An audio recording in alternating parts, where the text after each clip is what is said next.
ভিক্ষা করেছি, পেটের টানে। বয়সের ভারে নুয়ে পড়া এই মানুষটির নাম জয়নাল। বয়স প্রায় ৭৫ বছর। জীবনের শেষ প্রান্তে এসে যেখানে থাকার কথা ছিল ছেলে মেয়েদের স্নেহ আর যত্নে, সেখানে আজ তার ভরসা শুধু রাস্তাঘাট আর মানুষের দয়া। জয়নাল 2 ছেলে ও 1 মেয়ের বাবা। ছেলেরা বিয়ে করে আলাদা সংসার করেছে, কিন্তু বৃদ্ধ বাবা মায়ের খোঁজ নেওয়ার সময় বা দায়িত্ব কোনোটাই তাদের জীবনে নেই।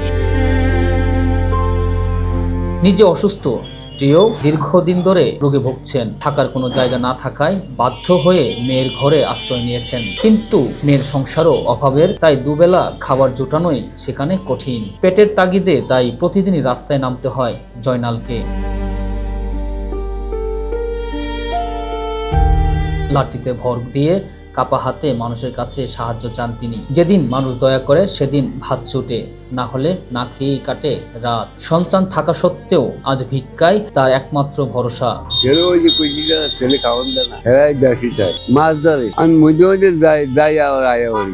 আমি ইয়ানো একটা ব্যাকের দিয়েছেন, ব্যাকে আবার ছিল ওস্তাদ করে বিয়ে করেছি। ইয়ানো ওই যে ইয়ানো চিন্তার পারবেন ওই যে সিটাইটা বেছে আমি চাই ওই আমার জামাই ধরে পেয়েছি না, ইয়ান তো লয়ে দিবে আমার জামাই। জয়নালের মতো এমন অনেক বৃদ্ধ আছেন যাদের শেষ বয়স কাটছে অবহেলা আর কষ্টে। সমাজ ও স্বজনদের একটু সহানুভূতি হয়তো বদলে দিতে পারে তাদের জীবনের শেষ সময়টুকু। ক্যামেরা আশিককে সঙ্গে নিয়ে আমি সোহেল রানা, ঢাকা প্রেস, ঢাকা।